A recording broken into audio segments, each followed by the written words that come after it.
This podcast is for informational purposes only and should not be considered legal, health, tax, professional advice. We're not responsible for any losses, damages, or liabilities that may arise from the use of this podcast. This podcast is not intended to replace professional medical advice. The views expressed in this podcast may not be those of the host or the management. This podcast may contain adult themes, so parental discretion is advised. So welcome this morning to Modern Titus to Women Unplugged podcast, where we have the incredible Helen Verroux, an education consultant, speaker, and transformational leadership coach who is reshaping the future of education.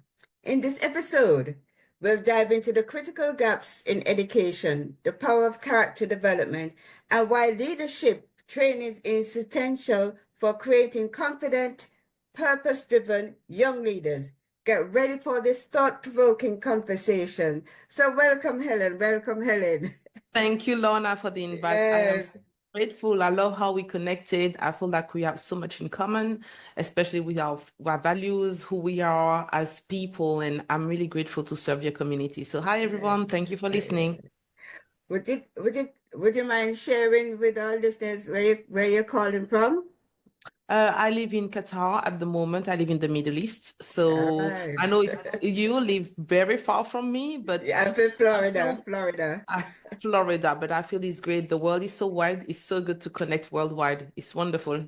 Right. So would you, if can use this opportunity to expound on your credentials and let people know who you are and what you do, and then we'll go into our question part. No problem. So I have been an educator for more than 15 years. I've actually worked globally as an educator.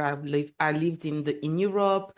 I lived in the Bahamas. I am currently in the Middle East. So I've actually understood a little bit of education a bit worldwide. So I decided to really dive into different concepts that can actually bring something different to education. And additionally, I have been a John Maxwell certified coach. So I have grown into understanding the concept of leadership even better with different concepts and laws that can allow me to bring something different to the world of education. So I am really excited to share my expertise today with you because I feel that it is really needed to build wise educational leaders. And this is my forte. Right, there you go. So what does it mean to create whole communities rather than functional classrooms? Could you enlighten Yes. our listeners on that? So I believe that whole communities are very important. Why? Because I created an acronym about wholeness, and the W stands for why. I believe that now we need to build educators, parents, and students who actually understand the why they are doing certain things, why they are on earth, really understanding their purpose, knowing who they are, finding really their true identity. The H for whole stands for heart. So really understanding where is your heart in the journey. Have you healed from your trauma?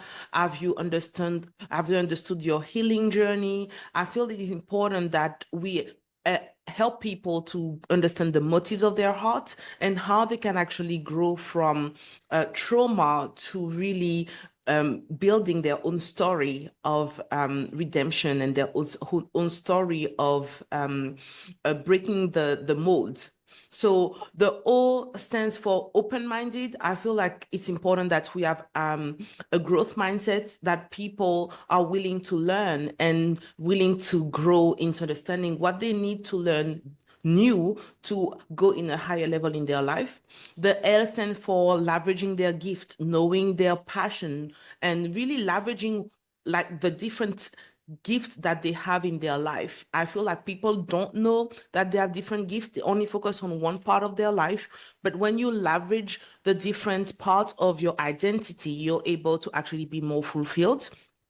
And the E from whole stand for engaged. When you have all this, you understand your why, you understand your heart, the motive of your heart, you are open-minded, you leverage your gift, then you are more able to be engaged effectively with your community. You'll be able to be engaged more effectively with your students, with your educators, with your school community. So this is why the whole stands for functional classrooms. Yes, we've been doing it for years. However, we need to find a different way of operating in the educational system nowadays. And that's where the whole acronym came up. In our preliminary discussion, you spoke about faith, the role of faith and the values that play in education, and how this can be implemented. So how would you go about that? Because we have a multiple faiths within the school system. So how would Yes. that work? So for me, it's more about spiritual leadership. It's more about allowing people to understand the power of spiritual understanding. I am not here to talk about a specific religion. I'm here to really allow people to connect to a higher power. My higher power is obviously Christ, but other people have different paths. And for me, I think it's important that when you connect to a higher power and you're able to discern the unseen, then you can actually see how a student misbehave. You can understand why an educator is actually acting a certain way. Because you are actually tapping into something that you can't understand, you can't see, then you're able to understand the people you're dealing with. So I encourage people to be connected spiritually, because it's when you are connected spiritually that you discover a different part of yourself. And I feel as well that faith is believing in something that is higher than us. And educators, school leaders should be encouraged to have a spiritual life so they can understand their community, the community that they are serving. But what do you say to persons who say that this has no faith, has no role on shouldn't be something that is Okay. focused on in the school? What do you say to those people? I would say that we all have faith in something, in some way. Some people, their faith is focused on themselves. Some people is their own faith is focused on their own work, their own grind. But really, faith is really, as I said, believing in the higher power. So if they don't really believe in the higher power and they believe in self, then it's okay for where they are in their journey. We're not here to impose faith in people's journey. However, this is a different perspective, and I feel that this is important to talk about different perspective, because if we want a better world, we want people to actually be more fulfilled. We need, and especially this is what education is for. This is why school has been created, is to really help people to find themselves and help people to really go in the world and make a difference. So I feel that when you are people who don't really believe in faith, I would tell them that it's important that when they believe in something that they don't see, they can tackle identity crisis better. They can tackle anxiety better. They can tackle depression or even fear better, because all these faith can really overcome them, because we believe in the source that really gives joy and peace. So if you don't tap into that higher power, it's hard for you to actually take ownership of the things around you that you can't really take control of. And this is what faith can do. It's really allowing yourself to be able to overcome what oppresses you. And if they don't want to believe in faith, then eventually I hope that they see faith as a very important is a very important denominator in helping people overcome who they are as people. So I appreciate what you said there, because when you look at bullying and the high bullying itself and some of the repercussions of bullying, which is a lot, children commit suicide. Would Mm. you think if some form of, as you said, faith or higher source that people can rely on was instilled in some of these children, that they would know that they would have somebody to fight the battle for them. If you Definitely, know, yeah. definitely. And I feel it's not I feel it's important that you allow people to realize that everything in life is spiritual. And because we don't talk about it, because we're not emphasizing enough on that concept, people think that we are just human beings, we're just flesh. But when we encourage people to see that we are a spirit first, you and I, we are spirit beings first, having a human experience, we see life differently because nothing happens by chance. Even the world where we are right now, like we can't see the air, but the air is still there. We can't see the neon of the sun. We can't see the different particles, but it's still there. So I feel like the unseen is here. However, we need to bring that self-awareness that it's here. And because we don't have those kind of conversation in education, we always put people in a box. Okay, you Christian, you are a Muslim, but faith is something that actually can bring everybody together to realize that there is a higher power that can really make a difference where we are in our journey, and that can actually help us to get to the destination that we've been created for. So spiritual leadership has to be installed in school, and just encourage students to tap into their spirituality, to tap into discovering the higher power that has created them. You know what? I think we live in a world where things have to be logical. Things has to have A to Z analysis, and you can analyze it, and whatever you want to reproduce, it is able to be reproduced because you know the formula. Yes. But when, as you correctly say, the spiritual part of it is now presumed as hocus pocus.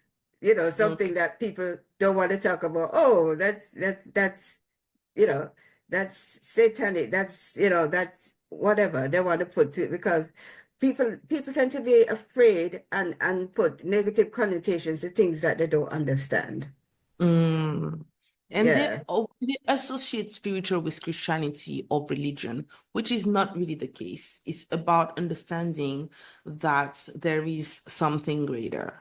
And I feel it's time, even those people who don't want to hear about it, I feel like there are specific people that have a message that need to share it. And it's okay to talk about it, but in to bring awareness. And I feel the more people are fulfilled and are into that understanding of spiritual leadership and speak out and grow into becoming change agents, and it will come eventually. It will come eventually. However, we need more change agents. We need more people who are operating in faith to speak up. right. You spoke about in our preliminary discussion. You spoke about equipping students with the moral compass. What? You want to elaborate on that? Moral compass. Yes. So for me, I feel it's more about understanding the power of building servant leaders. Moral compass for me is servant leadership. And we need to equip students to understand again the concept of servant leadership so they can realize that success is not just about money. I feel like, especially nowadays, with a lot of students wants to be successful, they want to have money. They think that money is everything, is the solution to everything that can answer their life situation. However, I feel like understanding servant leadership can make a difference because they realize that life is not just about money. It's about making an impact. It's about making a difference where you are. And it is not really talked about in education. I feel like there is that missing part where we don't encourage students to be leaders. A lot of students, they think that leadership is all about title, but leadership is not about title. It's about who you are as a person, is understanding that you have the DNA of a leader. Everybody is a leader in their sphere of influence. And a teacher is a leader, a student is a leader, the leader of their life. A mom is a leader as a parent. And I feel like not everybody knows that they are leaders. They think they are followers. Even me, I had to learn that concept late in my life because I didn't have someone who could tell me that you are a leader. And when I talk to students about it, they're like, I'm not a leader. I'm not a leader. I'm like, yes, you are, because they don't hear it enough. They don't believe it. So I feel it's important that we teach them that concept of servant leadership so they can have a moral compass in their life, and that all the different values that goes with servant leadership. Yeah, yeah. When I was growing up, they always say it takes a village. You know, you used to have our pastor that's instilling things in us. Even if you go to the hairdresser speaks and she gives a nugget of knowledge. And the teacher, and it's like everybody is feeding into you with things and pointing out things like characteristics and things that you don't even know about yourself. Like, when I was growing up, I was very good at maths, arithmetic and stuff like that. And somebody said, "Oh, you make a good accountant. You're very good at that." And I'm like, it just came natural. But somebody said to me that that's a trait that you have. You need to develop it, and which I did. I Right. went on and got my master's and everything in it. So I agree with what you're saying there. Different people can see different things in you, and different people can put different nuggets, little nuggets of who you are until you realize that you are a leader. You are this person. You Mm. can make an impact on Yes. society. Yeah. Just by And somebody believing in you and seeing something that you don't see in yourself. definitely. And this is Yeah. why it all comes with the whole community. We need to start building this kind of mindset in school, because an educator who understands the wholeness, what is wholeness, a senior leader or a school leader, they will grow into having that self-awareness. hmm Do you have any success story that you could share with us about, schools that have embraced leadership development? You have any Uh, success story they could share with Yes, us? I actually have a program called the Success Guide for Teens Academy, and I build teenagers to really grow into understanding how they can grow into public speaking. They can grow as well into becoming entrepreneurs and understand the power of purpose and really realize that they are the leaders of their life. So I actually give certificate to, like, let's say I started it maybe like 2, 3 years ago. So I would say that I am proudly happy to say that I gave maybe like 60 certificates to students who actually have gone through the process of that academy. I am doing it actually with the student that I build around me, and as well in the school where I am at the moment. So I feel like the reason why I'm doing this is because I didn't have that when I was young. I didn't have someone who could tell me that I can be multidimensional.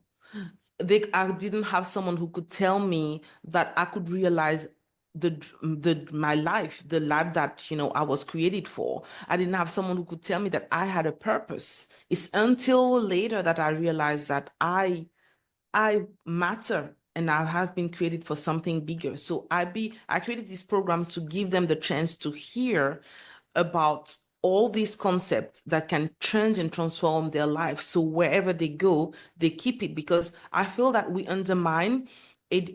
We undermine students. We think they're too young sometimes to hear certain concepts that can change their life, and we wait until they are 18 to do so.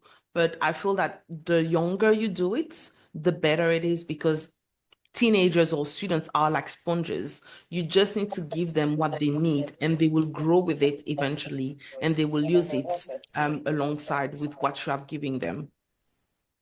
But the saying always goes, easier to bend to bend the tree when it's young. That's as opposed to Yes. try to bend it when it's all grown. So Yes. yeah.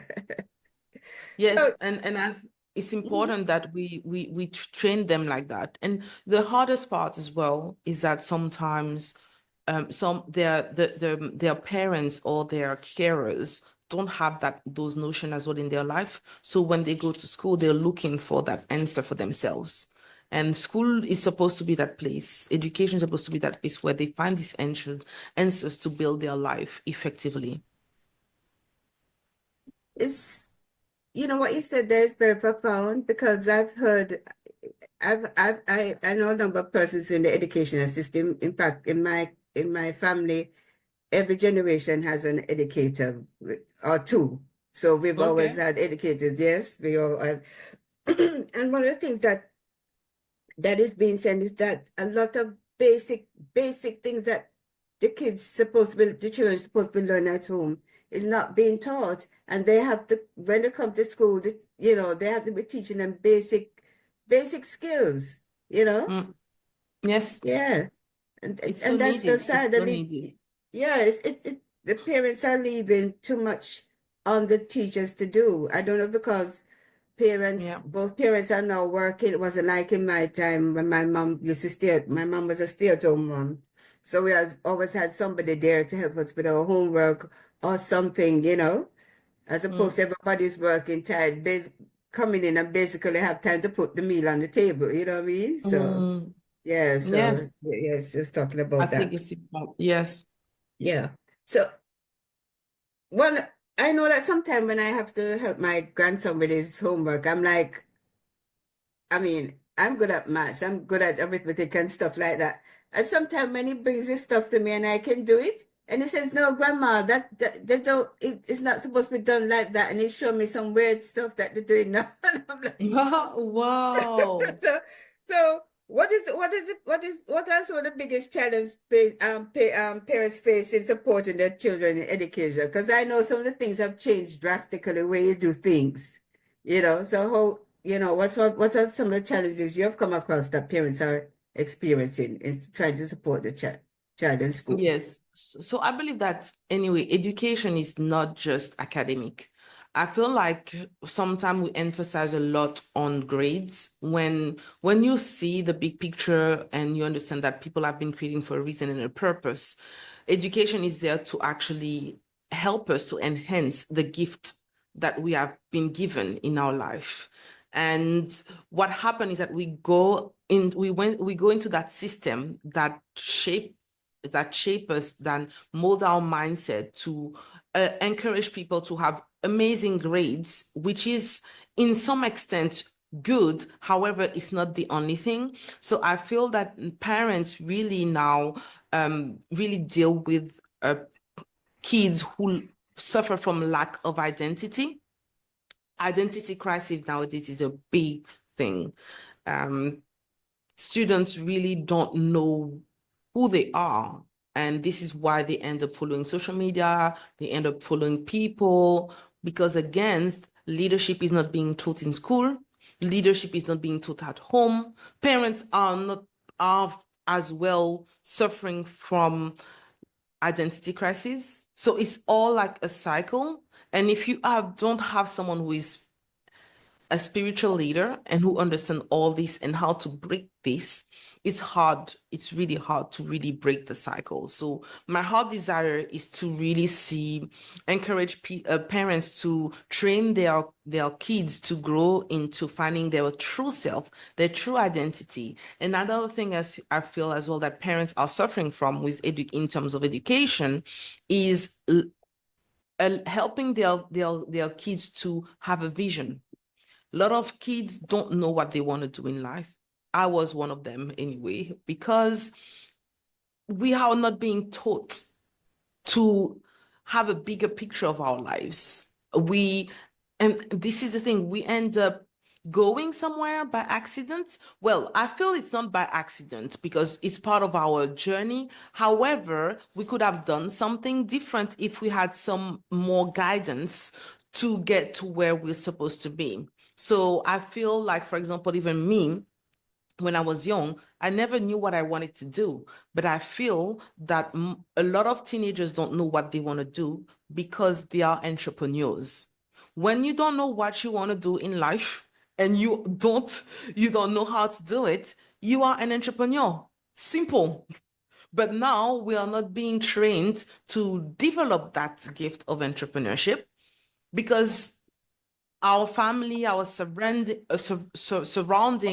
are not don't understand these gifts. So my heart desire is to encourage parents to discover the gift of their children, and from then you build on their journey in education. And that's the same thing I say to my students. I tell them, you cannot choose any option if you don't know the bigger picture. You choose an option for what? What is the point? You need to start thinking about you as a person, and I feel like school is missing a lot on self-discovery, and they need to know their gift. It's you can see easily when a child is like talk too much. He has a power of public speaking. It's easy. Like he's a Yeah. public speaking, like a child who dream a lot is because he's a visionary. Like always dreaming, dreaming, dreaming. He's a visionary. It's part of his gift. A student who is always argumentative is Lawyer. because exactly. So all these things you need to discover that in your child. You need to see their gift. And from their gift, they choose their options. And from their options, they choose their university degrees, they choose, and not the other way around. Not the other way around. We don't say you choose options and then you discover yourself after. No, Mm. discover yourself first, choose your options, and build from there. Yeah, that's interesting because initially when I was growing up, I wanted to do medicine because I had the grades to do medicine. And, somebody said to me, you probably should volunteer at the hospital.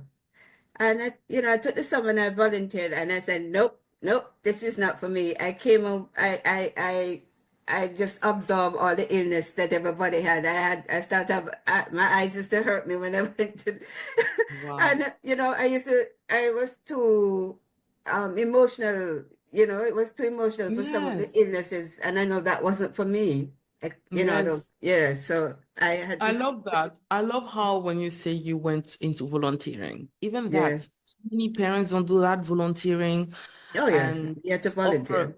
offer. But when you train your child to do this, it comes second nature. It's not like, oh, I don't want to go there. Volunteering and making a difference around, even if Mhm. it's 1 hour per month, it's okay, but I Yeah. still you do something. And I love that when you talked about Yeah. volunteering. Another Yeah. thing that parents should encourage their Oh, kids to do. yes. Yes.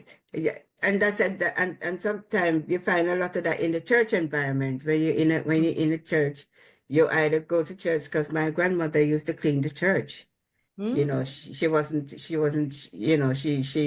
my grandmother wasn't really literate, so she couldn't do the reading and all that, but she used to clean the church on Saturdays and clean the church.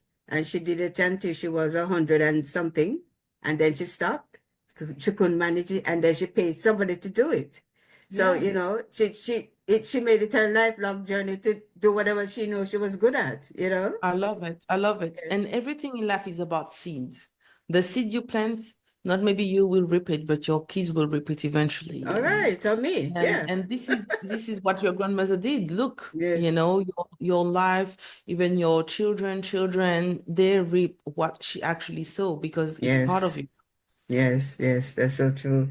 Volunteer is a wonderful thing. You get to meet a lot of people and Mm-hmm. learn about their life journey, and you Mm-hmm. pick no you're getting little nuggets from it, Mm-hmm. that you can use in your life.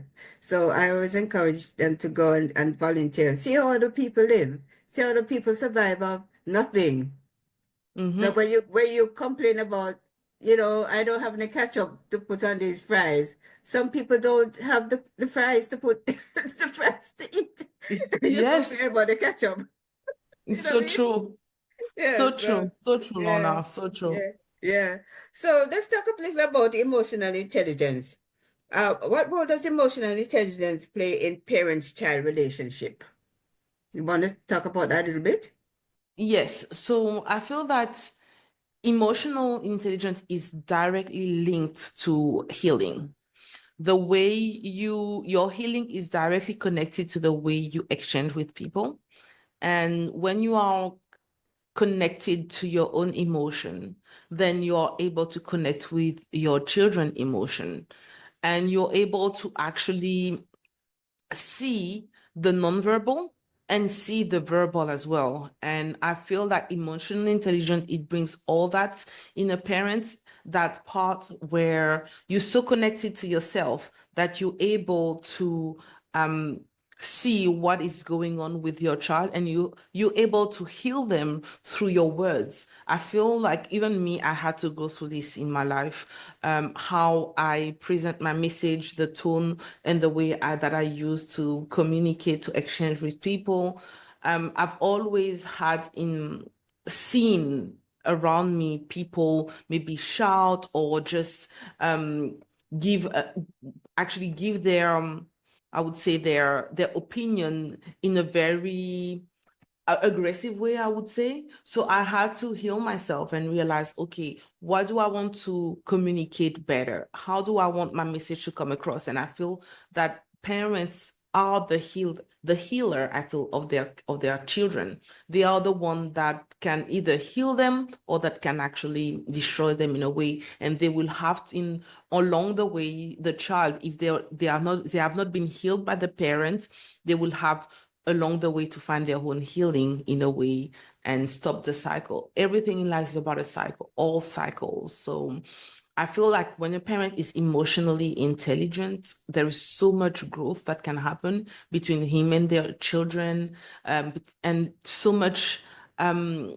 so much exchange, beautiful exchange, and a beautiful environment where it's safe to share your emotion, to share how you feel. I think it's so important because this is how you can actually build more emotionally intelligent men, more emotionally intelligent as well women that are able to know how to exchange effectively with people around them. Is so hard nowadays. Like when you talk to people, sometimes they shut down, sometimes they don't want to talk, sometimes they flee, sometimes it's a lack of healing.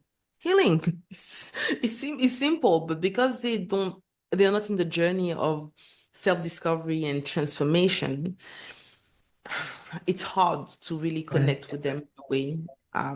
So parents, I encourage you to heal for your kids. Right. So what do you envision for the future of education in the next 10 to 20 years? What do you envision? The next 10 to 20 years, to to be honest with you, I feel that with the rise of AI, I am uncertain of what is going to happen because AI is I know. is a big thing, and it has already proven to us that it does so much for us. I know that educators are still going to be there. I don't know if we're going to have as much educators as we have today. I don't know how um actually, if they will, it will be beneficial for helping students to really grow into self-discovery, or if it's going to even make it worse for them. Because with AI, when you think about the way students are learning, they are not even learning, they are going to AI if they're looking for answers from Google, from Right, right, ChatGPT, right. Google. So I think that it remove the Creativity. power from people to think for themselves, Right. because and even to write properly, it's when you type on and you to find solutions. I feel it's AI is doing the work for people, so now people are not really even being trained to think. So I feel like for us, it's fun. Our generation, we good because we have learned before AI to think for ourselves.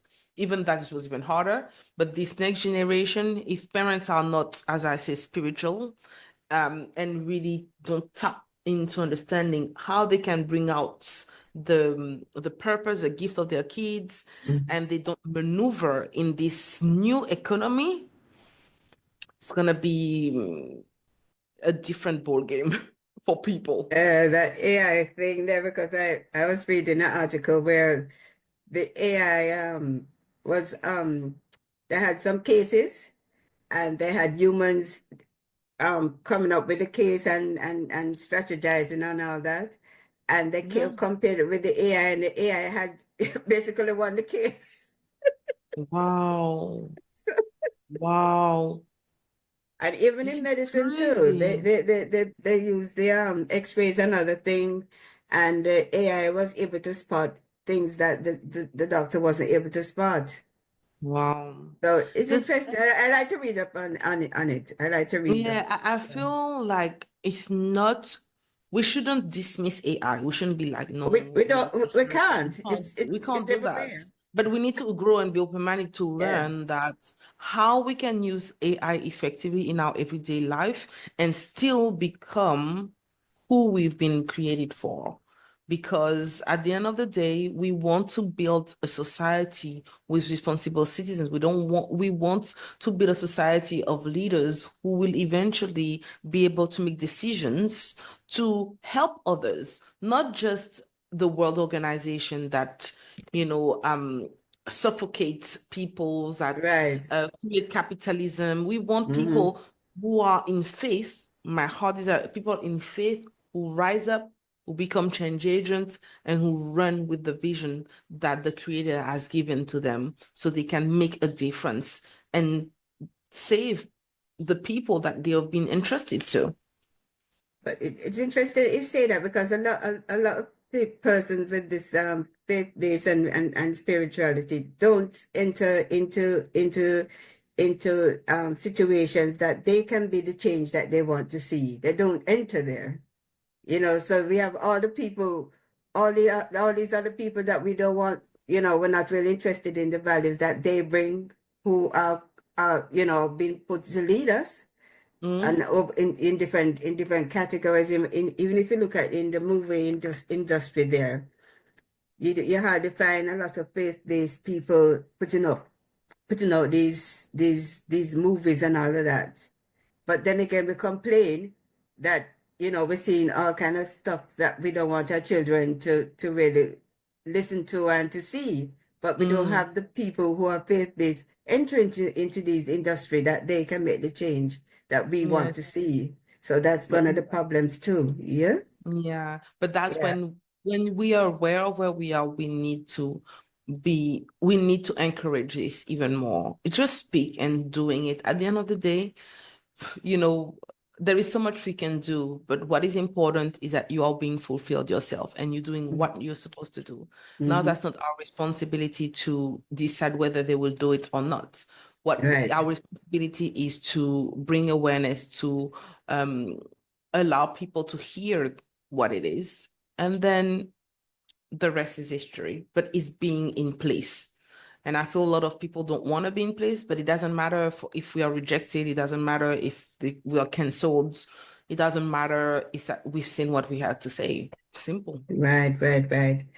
When I think about my life, I look at all the different persons who impacted me, because I grew up in an environment um, that was poor.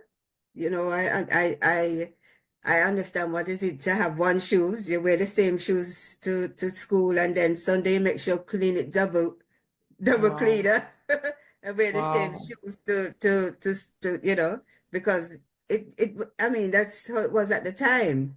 Mm, And but I realized that a lot of people impacted me and mentored me.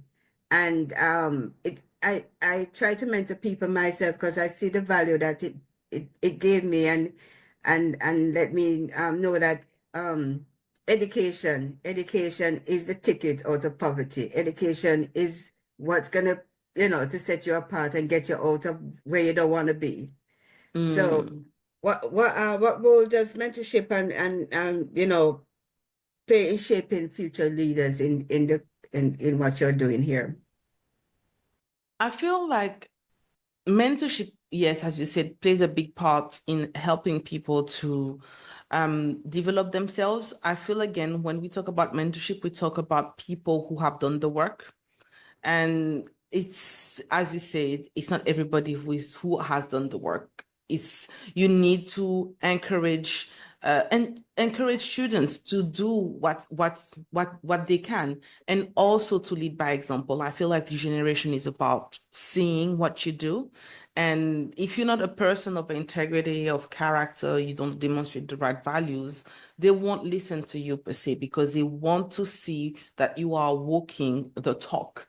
And I feel like mentorship, it doesn't have to be in a big place. It's just around you, seeing the people that need some guidance, and just talk to them from a grateful heart, talk to them where they are in their journey. And most of the time, I'm not really into like talking as much. I'm more about like, let me show my life, let me do what I have to do, and then the rest will fall into place. And I feel like your life is your message to encourage people to live a better life.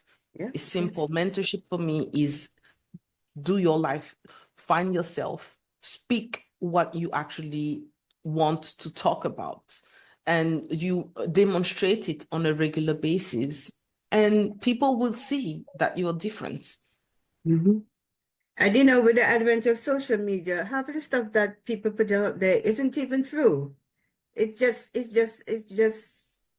It's so farce. fake. Social media is very fake. And if you're not Yes. aware, it's very, very fake. If you're not, there is so many things that they can sell you, and you can, if you don't know your identity, you don't know yourself, you can easily drift to what they say because you're looking for a solution. But that's the thing, when you're connected to the creator, he knows the solution that is right for you. So you wouldn't get into that place where you are torn upside down and you are like double-minded by other people's opinions or other people's solution. You would know that there is a way for you to get where you're supposed to go, because you have faith and you connected to this, to the spiritual. You have to get into that level. It's not just listening to what other people say. And you, when you're in a spiritual leadership, you would see fakeness. You would see that there is something Right. off.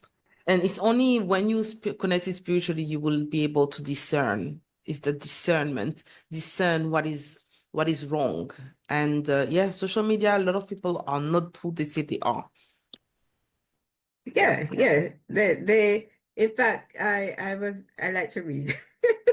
So I was reading about, so these TikTok persons and also these people in social media, they like, for instance, for example, they have like some props that let you look like you're in a first class seat in an airplane, and it's just some props that they put there, and you sit in sit in the chair, and you're like, I'm in first class. And they're not in first class. It's just some props that people put. Wow. So Wow. And they know yeah, how to use that to it's lure you.